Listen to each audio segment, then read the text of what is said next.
Embedded journalists came to rise during the war in Iraq.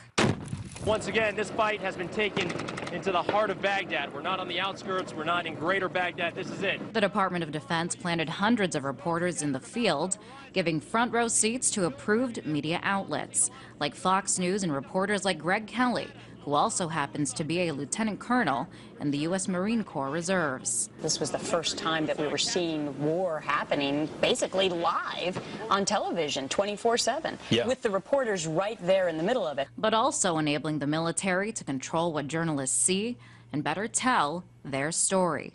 You might focus more on those troops and what their perspective is. Gina Cavallero was embedded in both Afghanistan and Iraq. When you're embedded with the military, you're covering the military.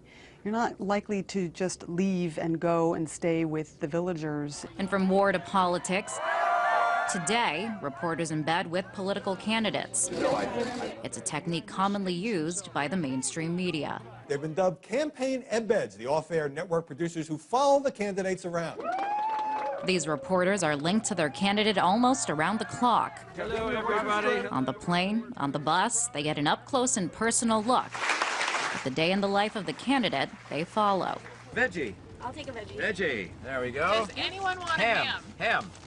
What are you guys eating back here? What do you guys want? In the process, the reporters get to know their candidate well, at least on the surface. It's actually very gratifying to hear the same speech over and over again. When you're covering someone man-to-man, you notice the differences, the tiniest things that he might say differently in a stump speech in a place like New Hampshire versus a place like Iowa. But are political reporters for the mainstream media then campaign insiders? And does the line blur between covering the candidate and working for them? This Iowa caucus was almost like it was just a sham. It was like a media ritual that we're just reinforcing these rituals for elections. Meanwhile, a recent poll shows public opinion of the media at its lowest point in decades.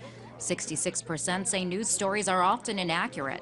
77% think news organizations tend to favor one side, and 80% say the news is influenced by powerful people in organizations, which some say is why one candidate doesn't get his fair share of coverage. Ron Paul.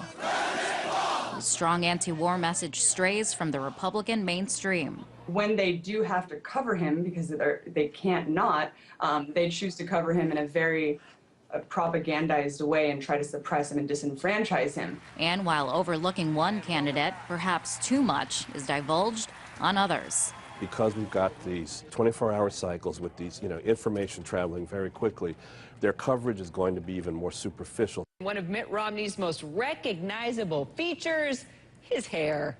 And of course, leave it to the New York Times to track down his stylist, who says that he's tried to tell Romney to go more natural. So when journalists form such cozy ties with candidates, instead of covering and exposing them, are they actually catering to them? From the bias to the superficial, reporters may need to break away from the bus in order to get the story right and to keep the public truly informed. In Washington, Liz Wall, RT.